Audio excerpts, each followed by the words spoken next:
What's going on, everyone? Today we have the patch notes for patch 15.2.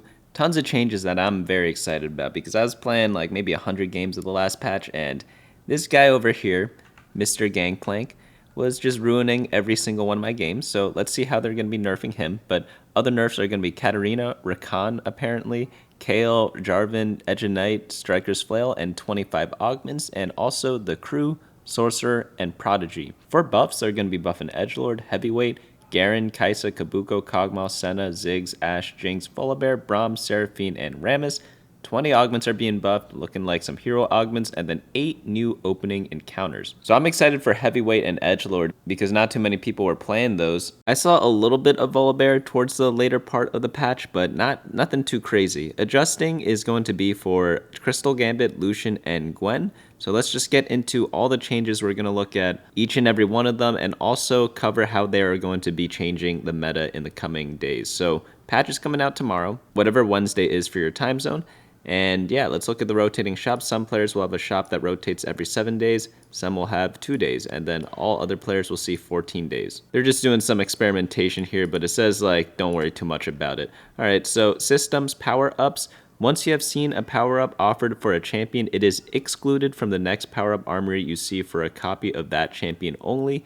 Using a power-up on a champion no longer impacts the armories you see for different champions. This is a very important change because for power-ups, if you wanted, for example, all-out Cassante, what some people would do would be cycling their power-ups on a random non-Cassante unit that shares the same unit type as Cassante, which was attack tank. And then once you see those options, you could sell the unit and then put the power-up onto Cassante and get a slightly higher chance of seeing all-out attack. They're removing that now. It's only you can't see the same one on the same champion. I'm actually happy about this change because I think hard forcing and these little like silly min-maxes are a little tedious, but good changes all around there. I think that helps everyone except the Giga min-maxers, so that's not even including me. Like, I mean, I did the min-max, but I hated doing it, you know? So, new opening encounters, 3-cost start with a random 3-cost champion. I don't really like these that much because whenever there's a 3-cost reroll that's a little stronger than the rest, you just hard force it, or like someone hard forces it from the start. I don't like this one that much, but maybe the new set changes my mind. Upgraded start with a 2-star 1-cost champion. Same issues there, but for 1-cost reroll. I think in metas where 1-cost reroll isn't really a thing, this is like a pretty solid start, but it's still RNG based because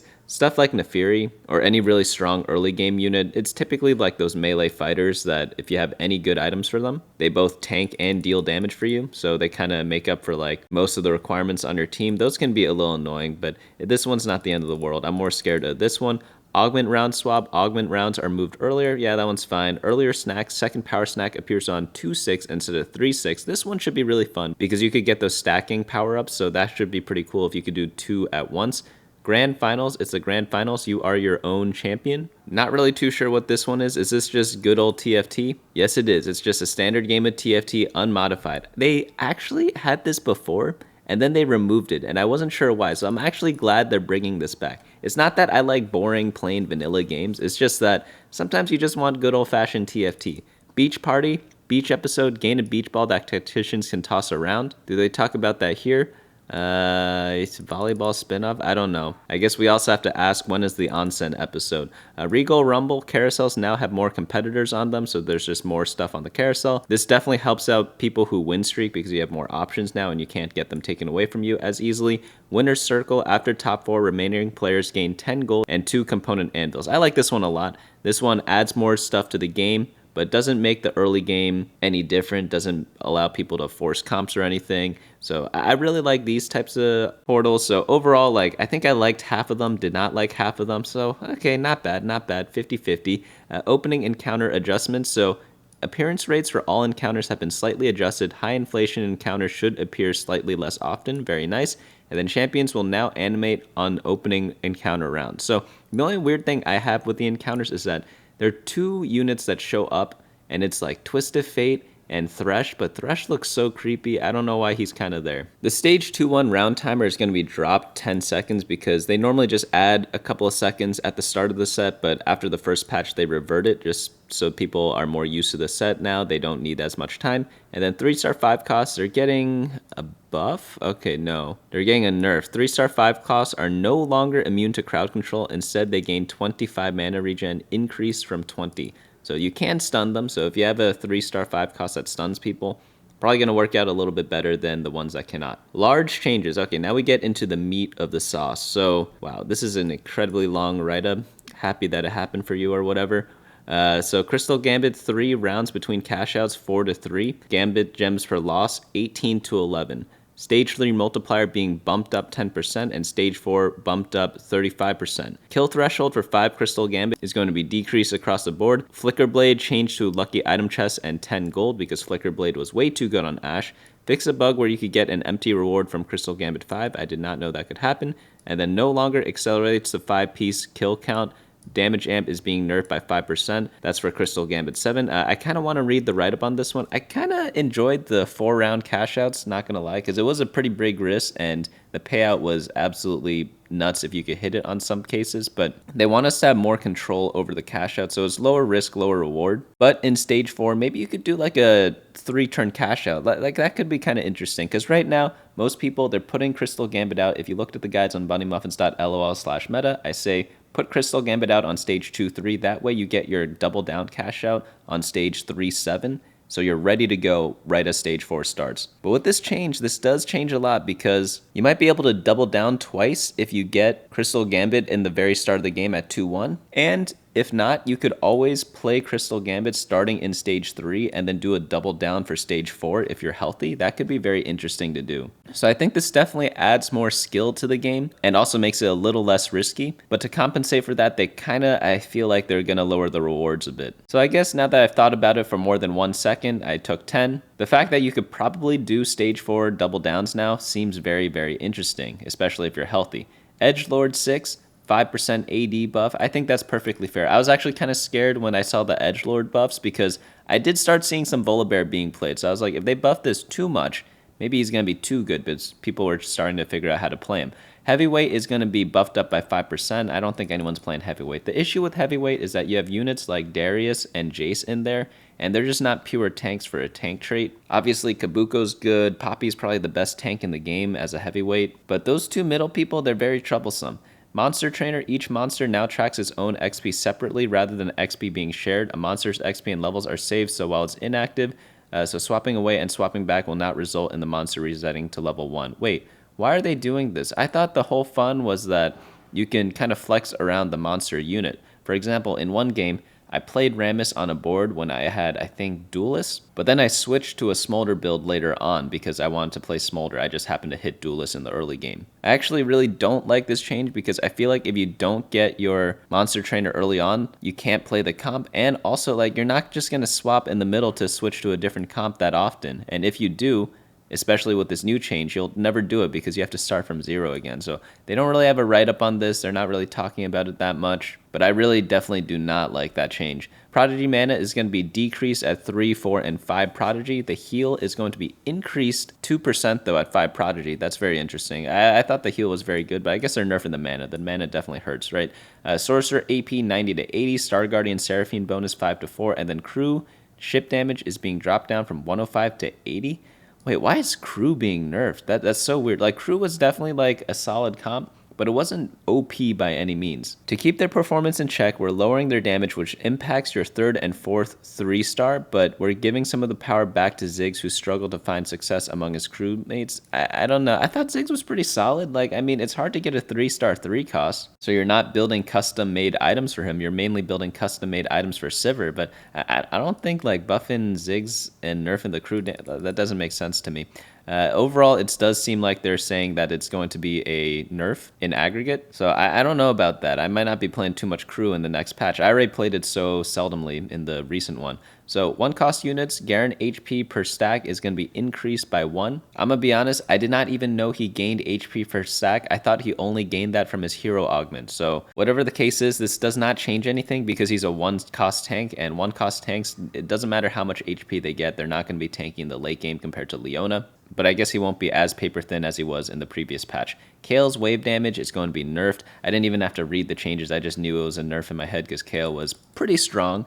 Like, there's some Kale 1-tricks out there that just only played Kale. Whenever that's possible, you generally need to nerf the comp. Lucian mana refund per miss is going to be dropped in the early game but increased at 3-star. Yeah, Lucian's early game in stage 2 and 3 way too powerful. So yeah, nerfing that makes perfect sense. Ability damage is going to be buffed at 3-star. Okay, that could be interesting. Is there going to be some Lucian 3-star reroll? That could be pretty cool. This is a pretty good change. Like, they're nerfing the strong parts about him, but buffing the weak parts. That's like a perfect change there. And like, I'll have to see how oppressive this 15 mana change is, though, because maybe it's absolutely bonkers nuts and 3-star Lucian is completely OP, and I can't calculate that in the 10 seconds of me reading this, but I'm going to guess that that's not going to be the case, but hopefully it should be playable. 2-cost units, Dr. Mundo HP gain is going to be dropped by a bunch. Yeah, Mundo was the tankiest unit in the game. You know how I said before it was Poppy? I lied. It's actually Mundo as a 2-cost unit. I would solo tank my Dr. Mundo as a 2-cost Juggernaut instead of Set as a 4-cost and 6 Juggernaut, and I had absolutely zero regrets. So yeah, Mundo definitely needed a nerf. I don't know if this is enough. It might need a little more. He's probably going to still be very solid.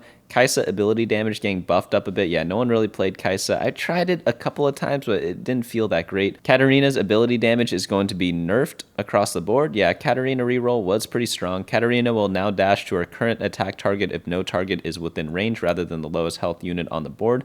Yeah, I did notice that. Like, I was reading her tooltip, it didn't really say that she just jumps anywhere, right? But I did notice sometimes she'd jump all the way across the board and just kill the most, like, vulnerable units. Like, that didn't make any sense, right? So the targeting nerf honestly might hurt more than the ability nerf. I think they probably should have just changed this. I don't know if I'm going to be playing much Katarina after these changes. I felt like without Radiant items and without artifacts, Katarina was very, very mediocre. And now, without that, like, you probably don't even want to play her, right? So I think they should have just done the targeting change and not worried too much about the ability damage, but maybe I'm wrong. Of course, I'll be coming out with a meta snapshot on Friday or whenever, maybe Thursday. So head on over to bunnymuffins.lol/meta once the patch comes out.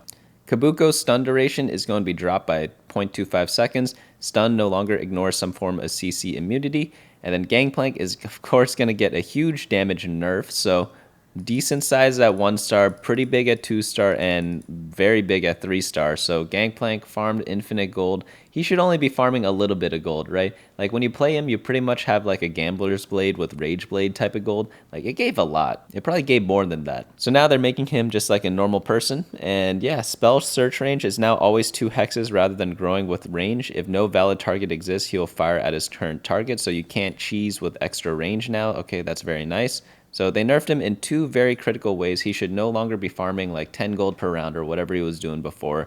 Very nice stuff. Rakan max mana nerf is going to be bumped up by 10. Did they talk about Rakan here? Not really. I didn't know Rakan was that good to warrant a nerf, but whatever. We're adjusting Kabuko to make him less of a utility bot and an itemized tank or carry at 4 mentor. Makes a lot of sense, you know. 3-cost unit, Darius spell damage is going to be bumped up by a little bit. Yeah, Darius is that weird unit where if you bump him up by 10 AD too much, he's going to be killing everything. But if you nerf him 10 AD too much, he's going to be killing nothing. So it's very hard to kind of balance this unit because he either kills everything or kills nothing because of the way he works. He was a little weak though, so I'm glad to see him getting some love. Kog'Maw AS per cast going to be bumped up by 3%. And then on hit damage going to be bumped up across the board just by a little bit. But of course, this little bit means a lot because he's attacking a lot. So 3 damage might actually mean like a couple hundred damage over the course of a fight, you know? Rammus shield is going to be increased a little bit. I haven't seen too many Rammuses. I've only really played Rammus with Duelists. I think I've tried it once with Sorcerer as a temporary unit, but not as like a legit one. Rammus leaps now break positioning ties with the closest location, including its current location, instead of the furthest location.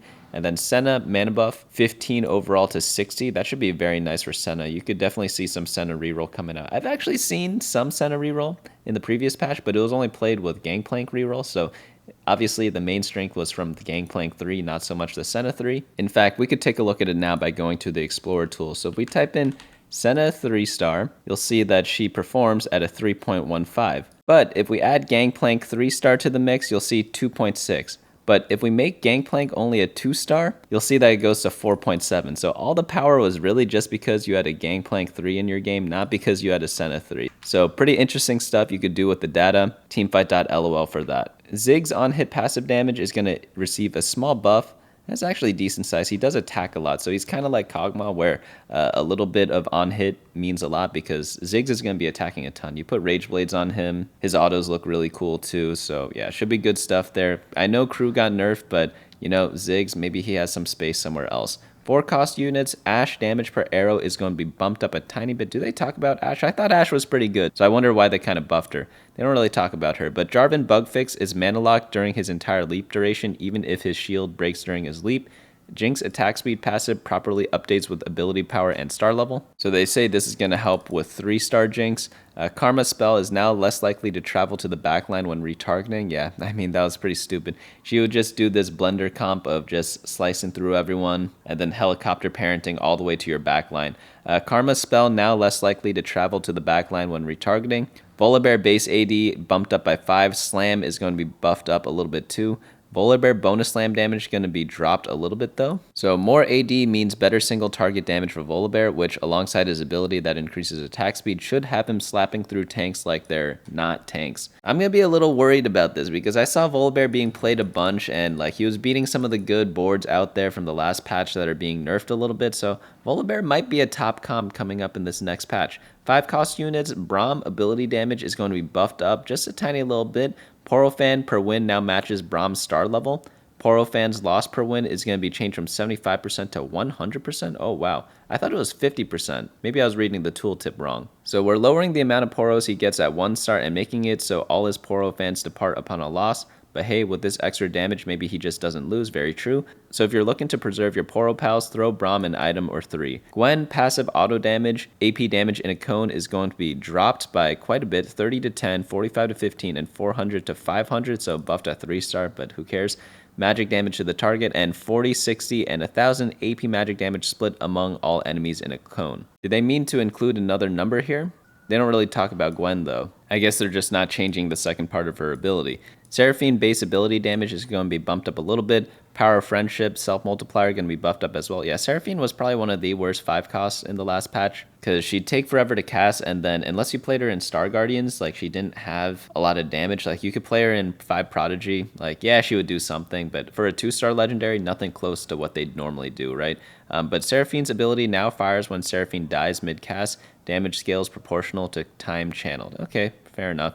Augments. Many of our augments nerfs have 2 goals. Lower the power ceiling of augments and slow down combat pace. Yeah, they talked about this a bunch previously, how like the games were happening too quickly. So stuff like Ascension was just a useless augment, right? Because the fights would be decided before it activated. So let's see how they do that. Backup Dancers, attack speed per bench unit going to be nerfed a little bit. Bronze for Life, nerf. Chaos Evolution, nerf. Chaos Evolution Durability, nerf. Deadlier Blade scaling is going to be changed to 4 takedowns from 5. I thought it was always 4. Oh, that's Deadlier Caps. I didn't know these were different. Yeah, I pretty much only took Deadlier Caps. I did not take Blades yet. Not because I think it's bad, but just because I didn't have a spot for it. So these are going to scale a bit faster. Double Trouble, going to get 3 more stats. Give them the Chair Mundo, going to be buffed up by quite a bit, both for attack speed and mana. Gold Destiny and Gold Destiny Plus going to be nerfed by a ton. Yeah, these Destiny augments are way too OP. They're still strong, even with the nerfs. If you are a good player, take it. If you are a bad player, do not take it. That's kind of my rule of thumb with these. But overall, like, in terms of overall power, very good stuff. But if you don't know how to use it, then you don't know how to use it. Golden Quest Twisted Fate Artifact is going to be changed to Static Shiv from Wit's End. Grand Slam also grants Luchadors 10% attack speed. Grand Slam Champion is going to be changed from Nard to Mundo. Grand Slam initial jump damage, 300% base AD to 300% attack damage. So all buffs there. Knuckle Duster, man, this was such a completely bonkers broken augment. Loot chance is going to be changed from 50 to 35%. Item chance 10 to 8%. Very nice stuff there. Still going to be good, I think. It still gives a lot of loot. Like I had so much before that now I'll just have a lot instead of too much. Last second save heal 30 to 20. 9 lives is now exclusive with Kingslayer, so you can't get both of them because, yeah, that would be a broken combo. 9 lives essentially gives you 9 HP, and every loss costs 1 HP. Kingslayer is an augment where if you beat a player with higher health than you, you gain 6 gold. So obviously everyone has higher health than you, so not really a fair combo, right? 9 lives rewards from early losses grants slightly less rewards. Power of Friendship, mana regen 2 to 1. Power of Friendship resist 15 to 20. Prismatic Destiny getting a 3 gold nerf. Man, this one's so bonkers broken, man. Like, holy cow. All the Destinies are. Protagonist no longer grants a component anvil. Ring the bell. Wait, what? Protagonist no longer... Okay, that's really rough then, because you get a random hero augment with Protagonist, so if you do not have the exact item for them right away, it's going to be a rough stage 2. right? So the component anvil definitely helped out a ton with that. Maybe they should give you a random component rather than a component anvil if they want to balance it out a little bit, because I swear, if you don't get items for your protagonist, you're in for a rough time. But if you get one buildable item, like that's all you need to be playable, right? I don't know. Maybe they should nerf this a little less. I'd like to know what the data on this is, though. Ring the Bell now properly functions. Silver Destiny Gold is being changed from 4 to 3. Plus 8 to 4, plus 10 to 7. Still good, still great. Just getting the gold alone is like worth so much. Slice of Life now ends after receiving 1 5 cost. Solo leveling health is being changed from 800 to 725. Starfall is gonna get an ability duration decrease. Is that a buff though? Because I guess you could gain mana faster again. Do they talk about that? They listed in the buffs here, so I assume it's that. Like it makes her cast faster again, or unmana locks her. Story of 7, 14 win cash out, masterwork upgrade plus 14 gold is being changed to 3 gold instead. Treasure Hunt stage 6 and 7 chest removes matches tooltip now. Treasure Hunt stage 4 random artifact is now random completed item. Stage 5 Tactician's Crown is removed, 2-star 5 cost removed. Stage 5, Artifact Anvil is being changed to Random Artifact, and then Stage 5, Masterwork plus 12 gold is being changed to Completed Item Anvil plus 5 gold. Treasure Hunt was a completely bonkers augment, especially in any reroll comp, right? So people are taking this, getting a bunch of free top 4s with this, so yeah, this is a pretty heavy nerf, but I think it is justified. Trickster's Treat disabled. I wonder why they're doing that. It was like kind of a fun thing to use, but it felt a little weird. I didn't like it that much, but I didn't think they would just remove it. Emblem augments, they are now changing the items you get from them. Bastion Crown, you get a Crown Guard now, so that doesn't restrict you to Even Shroud AD comps. Bastion Crown unit granted going to be Swain instead of Xin Zhao. So I'm guessing they're buffing all of these. Our emblem augments could use an update to the items they grant, so they no longer require reforgers to an awkward Sunfire Cape when you already have Burn or Even Shroud when your comp is AP. I don't know. I don't really like the crowns and stuff that much, so they probably will be buffed. So you get Kraken's Fury instead of Rageblade for Duelist. That's pretty big. Kale is being changed to Gangplank. Bloodthirster to Hand of Justice for Edgelord. Unit granted is going to be Yasuo instead of Shen. Juggernaut Circlet going to be nerfed. You're going to get a Udyr instead of a Set. The Crown is going to be buffed though. I think Spirit Visage is a better item than Steric's Gauge. And then you also get a Mundo 2 cost instead of Aatrox 1 cost.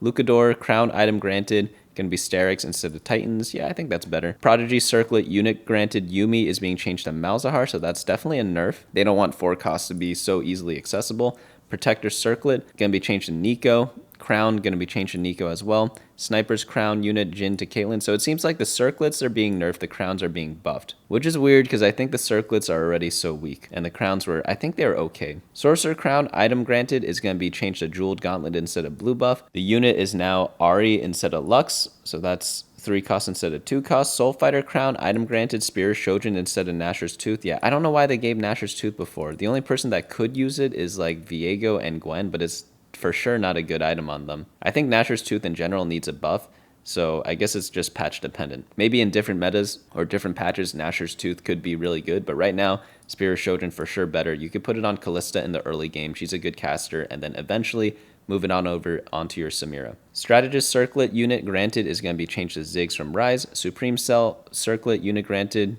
Kaisa is being changed to Akali. So this is actually the only Circlet buff that we've seen so far. Wraith Circlet, Cassante instead of Zac. Okay, another Circlet buff. And then Crown, Sunfire Cape is being changed to Hextech Gunblade. Ooh, that's not good. Crowns are only offered in Stage 2, and Hextech Gunblade is an awful item in Stage 2. So the reason why it is because it's based off of the damage you deal, you gain a heal or Omnivamp. And when you don't do that much damage, because it's the early part of the game, you just don't end up healing that much. So this is definitely a nerf to the Crown, but at least you get a Malzahar instead of a Zac, so that's kind of compensation. I do understand why they did this though, because Malzahar in Wraith comps loves Morellonomicon or Red buff, and Sunfire Cape kind of ruins that. So they did need to make this change, but they probably could have made it something different than Hextech Gunblade. Maybe like a Giant Slayer or something like that. I'm not too sure. Now onto items though. Edge of Night attack speed being nerfed by 5%. Striker's Flail attack speed being nerfed by 10%. Radiant Strikers 10% nerf as well. They need to change Striker's Flail. It's just way too good of an item because it complements all the crit builds way too easily. So I don't know how they could approach it. Like this is a start for sure, but I think it's still going to be one of the most built items.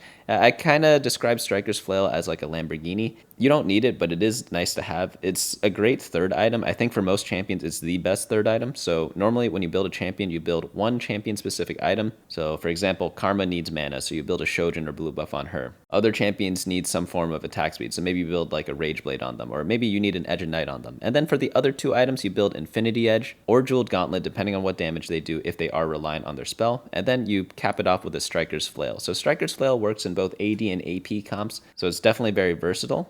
But it's never like the first item you want because you want the more core items. Let's move on into the power-ups. They're changing the distributions a little bit. Akali no longer offered Hemorrhage. Okay, fixing a few awkward power-up options. We're disabling one that's far too strong with Lucian compared to other champions due to his mana through missed projectiles. Oh yeah, bullet time on Lucian is absolutely hilarious because he just gets more mana, right? But Hemorrhage, okay, why did they remove this one? This was really good on Akali. Are they removing it because it was too strong? Or because they were weird? Because they talk about the weirdness here. So I thought this was pretty good on Akali because she never really killed anything. So having them trickle down with the bleed damage from Hemorrhage felt pretty nice.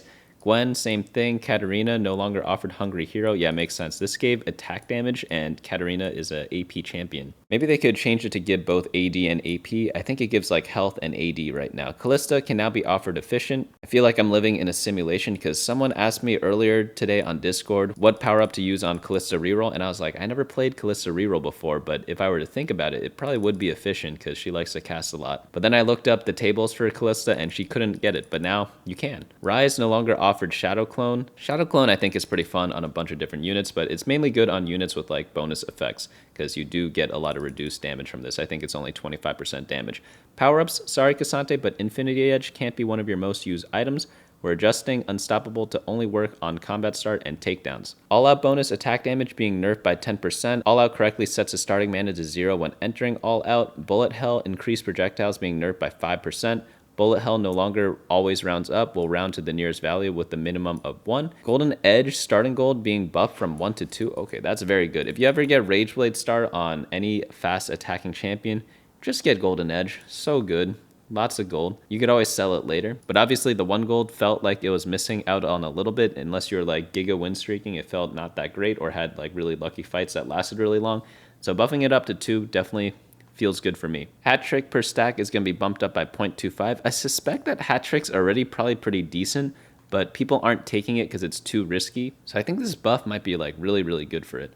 Midas Touch now has a gold tracker on its tooltip. I was definitely looking for this. I had never saw that before, and they have it for other stuff. Pursuit Logic now safer for dashes. Shadow Clone also has 30% less health. Oh, that's a huge nerf to Shadow Clone actually. Trickster's now offered until stage 3, and then Trickster damage amp is going to be nerfed by a lot. Yeah, I mean, it was a pretty good augment on certain like assassin type units, so yeah, I think it should be nerfed, but now you can also get it a bit more. I think it was only offered until stage 2 before. Unstoppable now only charges on combat start and takedown of the current target, so you no longer get weird like back and forth unstoppables. That was the one where you like dash and stun people.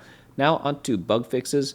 They aren't bugs, they're hacks. Oh wait, that was last set. Haha, very funny. Fix a typo on Juggernaut Crown. Quality over quantity is now exclusive of Lucky Gloves and Lucky Gloves Plus. Knuckle Duster Augment Tooltip states Vi can drop loot on each kill. Fix a typo in 9,000 volts saying Kennen could deal true damage. Anima Visage renamed to Radiant Spirit Visage. Learn from the best. Tooltip clarified. Attack Expert grants its baseline 5% attack damage. Oh, did it not give that before? Wow, okay, that hurts a lot. Inner Fire Critical Threat Solar Breath now properly works if applied in combat. Twisted Fate 3-star now creates 1 fewer hologram in double up to account for Teamwork Cannon occupying a bench slot. Twisted Fate 3-star clones now properly vanish on away boards. I actually did hit Twisted Fate 3 one time. It was in a non-crew game. I just did a fast 9 and I had so much gold. He obviously won the game. Prismatic Battle Academia no longer progresses when reinforcing your partner's double up. Fix a bug where 7 Crystal Gamba wasn't getting its multiplier in Talker's Trial. Fix a bug where 3-star Juggernaut Lee Sin could fail to win combat against units knocked off the field while holding an Edge of Night. Fix a bug where Ghost Army Cassantes and all-out power-ups would not enter all-out mode. Fix a bug where Mentor Yasuo would occasionally yeet himself off the board out of combat completely if all valid targets of his Mentor upgrade were untargetable. I never had that happen to me, thank Mort Dog. Fix a typo in Star Power Augment. Fix a bug where Braum wouldn't display damage numbers for his toss despite dealing damage to enemies. Schoolyard Justice no longer has a bug where Garen can regain mana before he successfully lands his empowered attack. Preemptive protection, such as playing League of Legends, now works properly on units with protector emblems. Fix a bug where Braum would sometimes be unable to throw Cassante or would leave him untargetable. Fix a bug where the Mighty Mech would spawn on the wrong side of the board on away boards. Colossal no longer shows the unit size increasing without stat gain if used during combat. Both effects now properly wait until the start of the next planning phase. Not done yet requires 8 deaths at all times. 100 push-ups no longer resets to 0% damage amp. Exalted Adventure Reward had 1 less completed item anvil. Unflinching now correctly blocks all instances of crowd control for 15 seconds instead of just 1. Wait, did this happen all the time or just like every now and then? Because I've been taking Unflinching on melee carries just to play around the unstoppable people, and I felt like it was working, so maybe it only happens sometimes, or maybe I just wasn't paying attention to the fight fully. 3-star Jinx gains the proper amount of attack speed. Power Upload re-enabled and no longer bugged to allow emblem duplication. Soul Fighter re-enabled and no longer bugged to remain on units when the player sold them or been eliminated. This one is if you play a Soul Fighter unit without the Soul Fighter buff active, they get like a little bonus. Fix a bug where the heavyweight emblem could stack infinitely in certain rare situations. Fix a bug where Star Guardian bonuses would sometimes not update properly if you swapped a fielded Star Guardian with one on the bench.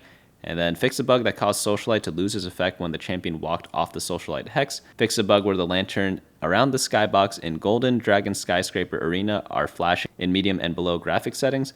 Luden's Tempest artifact will now trigger its overkill effect when killing Cassante's first life. Oh yeah, there are a lot of effects that don't trigger on Cassante's first life, and he really just destroys a lot of those builds. So I wonder if they'll fix that interaction for the other stuff or just Luden's Tempest, or if they intended it that way. Callista Spear will now continue if it kills Cassante's first life. Callista Spear will now redirect to a nearby enemy if its initial target becomes invulnerable mid-flight. Darius will now continue casting if he kills Cassante's first life. Ash's ability no longer considered basic attack damage. So lots of big changes there. What are my predictions for this next patch? I think we're going to see a lot of Volibear. Like, he was already pretty playable in the previous patch, and I think now with the buffs, he's going to be pretty strong. Like, we're definitely not going to see as many Gangplanks. Katarina, I'm not too sure about it. I don't think we're going to see much of her either. We might see a bit more Darius. I don't think we're going to see much of the crew. And then heavyweight buff, I think that's fake. Edgelord buff, that's going to be the Volibear stuff. Jinx was mainly just the 3-star Jinx buffs, right? So that doesn't really count. So overall, I think biggest changes is Gangplank out of the meta. Probably going to use as a gold generation bot in the early game, but definitely not going to be 3-starring him as much as we were in the previous patch. I think Crystal Gambit is going to be used a lot more, especially like maybe a few stage 4 cash outs when you have a win streak in the early game and have a lot of health to play with. And also getting Crystal Gambit on stage 2-1 means you get 2 double downs potentially, because all you need is 9 losses to make that happen. So you could start at either 2-1 or 2-2 and be ready for stage 4. But I'll be coming out with all the meta snapshot updates on the website, bunnymuffins.lol/meta, and there are a couple of guides there too. They're actually pretty nice stuff. So definitely check that out as well, like the fundamentals of TFT. If you want to learn a lot about TFT, this is definitely going to be the article you want to look at. There's also a complimentary video if you rather look at that. But that's going to be it for me today. Hopefully you all enjoyed this, and I'll see you all next time.